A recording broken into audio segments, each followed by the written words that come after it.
Now, there is something that they are talking about nowadays. It is in animals and it is in also human. Yes. The antimicrobial resistance. Yes. Maybe you can also tell us much about it, because it's something now the discussion is all over. Yes. What is that antimicrobial resistance? How does it come about? So antimicrobial resistance is when a drug that was effective in treating a certain pathogen. What I mean by pathogen is fungi, the disease-causing organism like bacteria, viruses. We have, what do you call them? We have bacteria, we have viruses. Protozoas. We have protozoas. Yeah. So once antimicrobial resistance is when a drug that used to treat a certain condition becomes non-compliant to treating that condition. So let's say like it was treating a disease A. Over long-term use or because of misuse or underuse, the drug becomes, now the bacteria becomes resistant to that. So I'll give a very good let me give an analogy for someone to understand. Yes.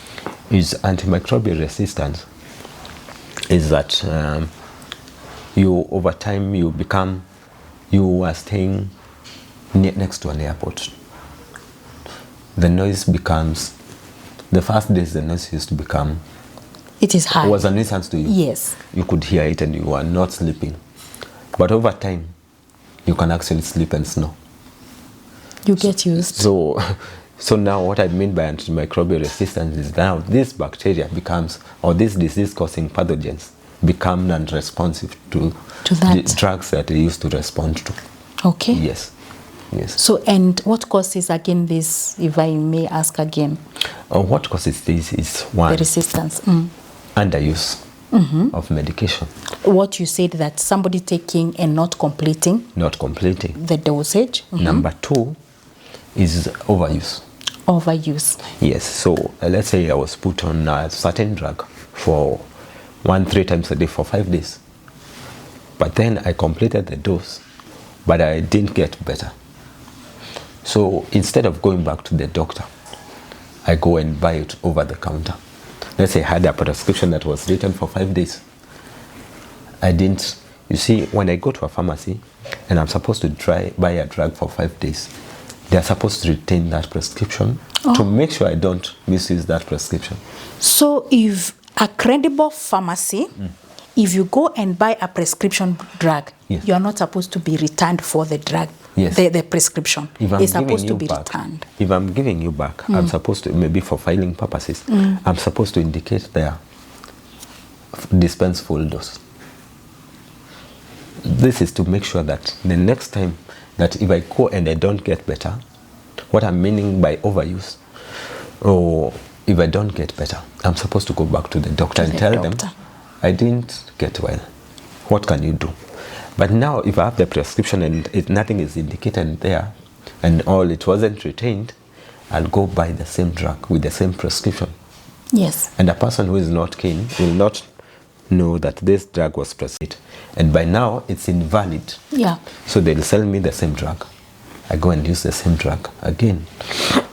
So by this overuse, by a drug I was supposed to use for 5 days, I end up using for 10 days. For 10 days. Then or maybe even month. in the future, you feel the same symptom. I go back. You remember, that prescription. Yes. I was feeling this and this, and I was written for this kind of medication. Yes. Again, you go and present it.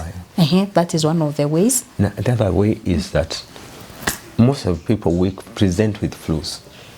When a flu is starting, it's actually viral. Yes. I'm supposed to treat it with analgesics and antihistamines.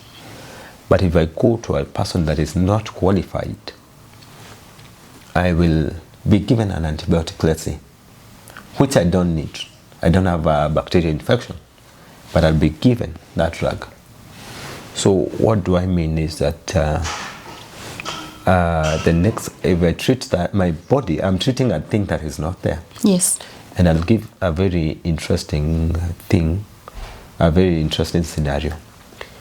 If you are my friend and I surprise you, the first time you'll act surprised, you'll actually be surprised. Yeah.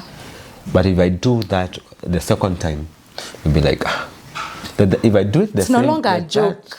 it's no longer a surprise. Yeah.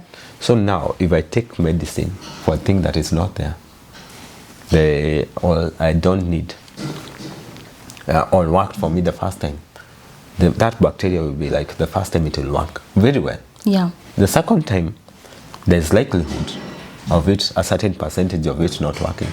Because now the bacteria won't be surprised by this drug. Yes. Or the disease pathogen will not be surprised. Yes. So in the third time, they'll actually mutate. Yes. And become responsive, leading to this antimicrobial resistance. The other thing is that causes antimicrobial resistance is that people go to unqualified people. Now, if I come to you and I tell you that I need this drug, you are supposed to educate me and tell me you don't actually need this. Okay. But if me, as the person at the counter, just is looking for a profit, I'll just sell to you, not caring what you're going to treat. The other thing is that if I'm in the house with you and you are treating a condition and you have a medicine and it worked for you, yeah, and maybe you have it in the house, or maybe you'll actually, and you see me developing the same thing, you'll actually tell me, there's this drug that worked for me.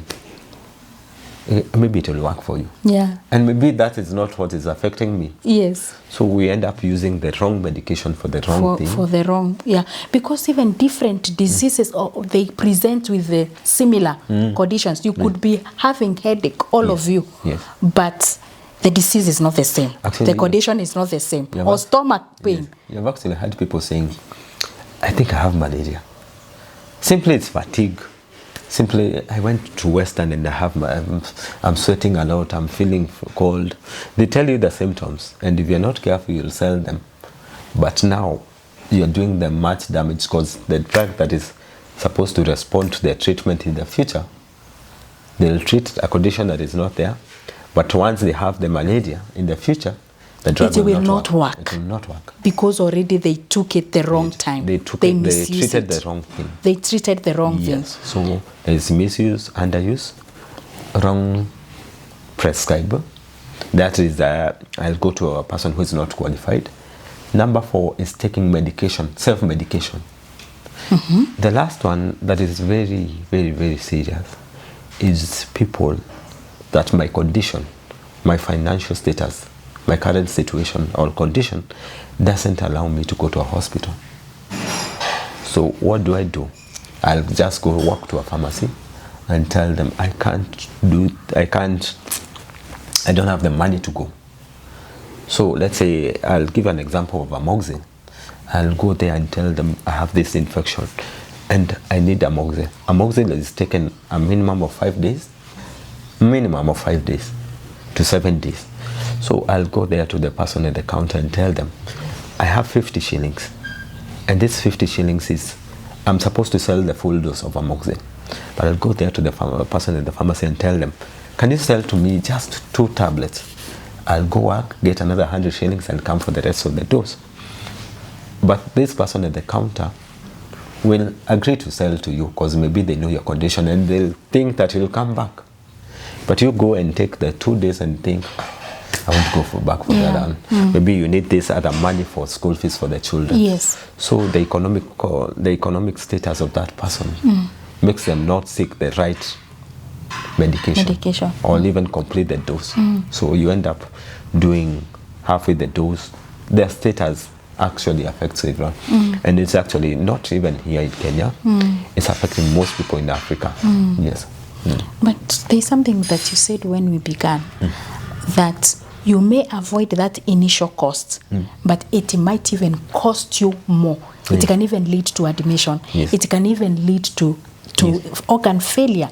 So it is very important to know that there are some drugs that when you do self-prescription, they can even predispose you to a bigger problem in the future. And who is more vulnerable to resistant, Doc? They vary according to age. First, I'll start with preterm babies. These are children who are born before their age. The normal gestation is 40 weeks. Or if I'm right.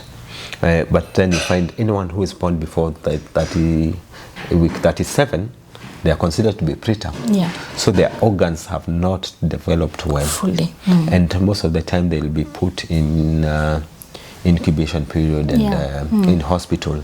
And if they are given the wrong medication, they become resistant. Will their medication become resistant for life? For life, yes. Wow. So you find them, Serious. they develop other conditions. Yes. Because they were treated the wrong way. Yes. The other story is people above 65 years. Yeah. The elderly. Now they are exposed to lifestyle diseases. Yes. And you find they have diabetes, they have so many things. So they can become resistant to those drugs. Yeah. The other people who are exposed to such things are people who are living below the minimum income. Because by that they don't have the finances. If they can't afford an insurance cover. One, they don't have even now themselves. They don't have an income that can sustain them buying a full dose. Or the other group that is there is the people who are living in crowded areas. Let's say in slums. Not in slums as per se. In halls. Yeah. They are homeless. They're homeless people. Let me call them the homeless people. These people now, they live in that area. And what happens is maybe the other person is sick. They don't have masks, they don't have those conditions, the ventilation is not good. So maybe a person X in that group will come with a super bug. They have become resistant and they have a very serious flu. Yeah. So this other person will pick the super bug that is not responsive to medication. And the other part is that what do I call them? Expectant mothers. Yes. Or expectant mothers, let me first handle that. They can get diseases. They can become non-responsive, so they need proper monitoring. Then the last one is people with autoimmune diseases. Anemia, what do you call them? Sickle cell anemia and all those kind of conditions. So these people, the immune is so low. Cancer, people with cancers, the immunity is so low that even a flu can knock them because they don't respond to medication. Because that medication, let's say they're treating cancer, actually affects their immunity levels, so that even if you give them this drug, they won't respond. Yes. It's really something. What you're telling us is such variable information, because people are used just to walking and buying medication, share medication, underdosing what you have explained, keeping prescriptions and using it for a very long time, and now the complications can be more and more. Remember, here we talk about small doable actions and making a big difference in health. Do not exempt yourself from seeking the right medical attention. You can even go to a simple government dispensary. There are qualified people there. You know, the charges could be lower. Please do not give an excuse of the long queues and many other excuses that people talk about. Just go to the hospital and seek the right medical attention. Dr. Mucheru has also reminded us on how to check a chemist or a pharmacy that is operated by a qualified pharmacist. Use your eyes. Check, is the license there? And is there a code there? And below the code, you've been given instructions on somewhere you can be able to send an SMS to verify if that pharmacy is operated by somebody who is qualified and registered by the relevant bodies. So again, Doc, you know, we encourage people to be responsible of their own health.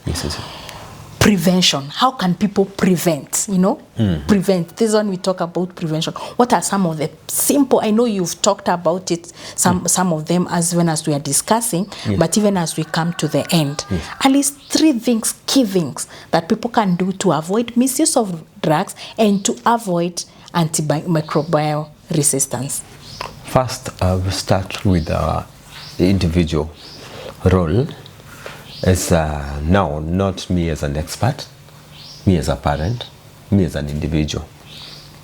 I have the over-the-counter medication in the home. First, you need to know, do I need this medication in the house? Because once it's within reach, you'll want to take it every time you feel like a headache.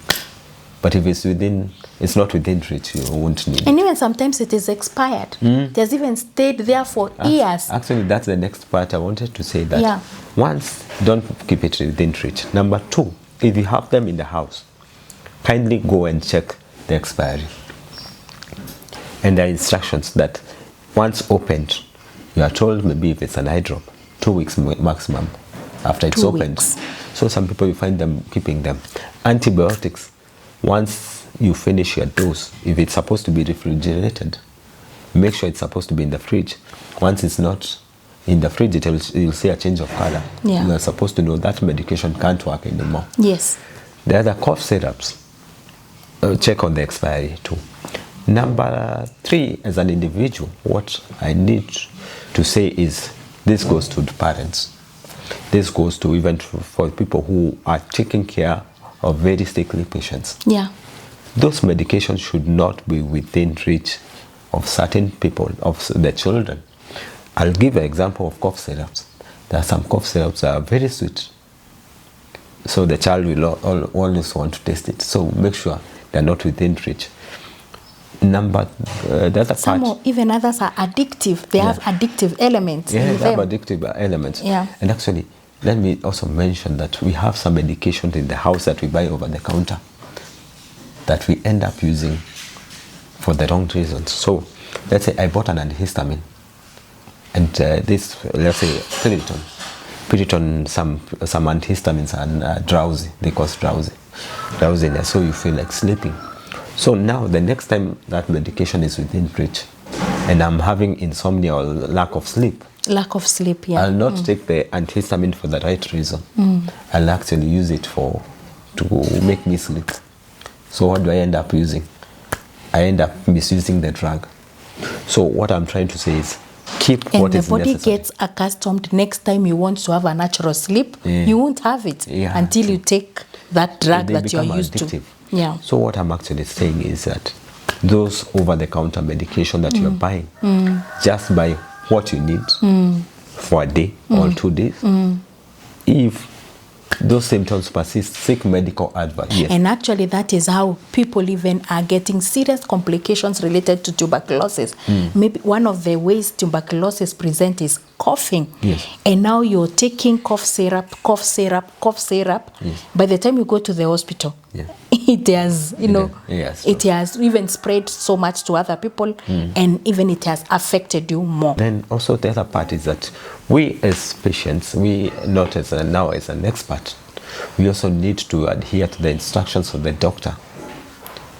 That if the doctor told me 5 to 7 days, let it be 5 to 7 days. If the doctor told you to come back, kindly reach out to the doctor. The other part is there is a reason why you are told 5 to 7 days. There is a reason why you were told come back. Yes. Thank you. The other part that I would say is that at times we go to the hospitals and the doctor tells us, I need to do a lab test on you to know what is causing this agent. Yes. But we have created this mentality that these people are out to create money. So by that you will say, I'm not going for that lab test. So you also need to adhere to what the doctor is saying, because it's for your own benefit. Yes. If a lab test is needed, if he tells you it's necessary, we need to know to test what is causing this disease. Yes. And then once we discover this is a bacteria or the pathogen that is causing this disease, we'll know which medicine will respond to this. So you actually, it works for you. And there too, yes, the doctor's instructions. If they tell you to get a vaccine, let's say for flu, get a vaccine. Yes. Yes. So now the other part, now I'll go to the health providers. Yeah. Health providers is that, and this goes to the Pharmacy and Poisons Board. It goes to the KPA, Kenya Pharmaceutical Association, and we also have the which one? PSK. Yes. So I'll say they're doing a good work because they create webinars for the staff, for the medics, because you see things keep changing. Even me, I have to keep going back. What's happening? What's the latest development? What's the latest drug that have been discovered? What used to work back then is not working now. Yes. So we need, I think they should continue on the same note, creating awareness to the medics so that they'll have the right information in treating the patients. And also for the medics, when these webinars come up, when these trainings come up, make sure you are reading well. Also, do continuous assessment test to learn new things. Yes. And also when the patient comes to you as a medic, educate the patient. Tell them. Don't be in a hurry. Educate them. I need this lab test for this. I won't give you an antibiotic for this reason. This is just a viral infection. It needs something else, not an antibiotic. The next time when you're telling them to go have a vaccine, give them the benefits of what you are trying to do so that they'll do that from a point of when a person does something from a point of understanding, compliance is very easy. It is very easy. Yes. What you're saying, the issue of information, it's a patient right. Actually, it's among the patient's rights to get information. You need to understand your condition. You need to understand why this drug and not the other. You need to understand on how to use it. Very powerful. The last part that I want to mention is on the government. And this is a non-partisan issue. It's not tribal, it's nothing. So if I'm here, I see a minister that is trying to say that there are certain medicines can only be sold by qualified people. Whether I like them or I don't like them, I'll say this is exactly what we need. So we need to support the government when they are doing certain things. Policies and enforcement. And also the government, they should not be afraid to take certain measures. Because if you have been set in a certain position to do certain thing, make sure you perform it to the best of your ability, so that we control our population. We don't bring superbugs in our nation. And if let's continue also doing education for the general public. Even adverts in the news, telling them kidneys over-the-counter medication and all those. One thing. This is besides the point. Like alcoholism, they have brought a very good policy of above 21 years. And these are the policies that we are looking for, even in the medical sector, that will make over-the-counter medication not easily accessible.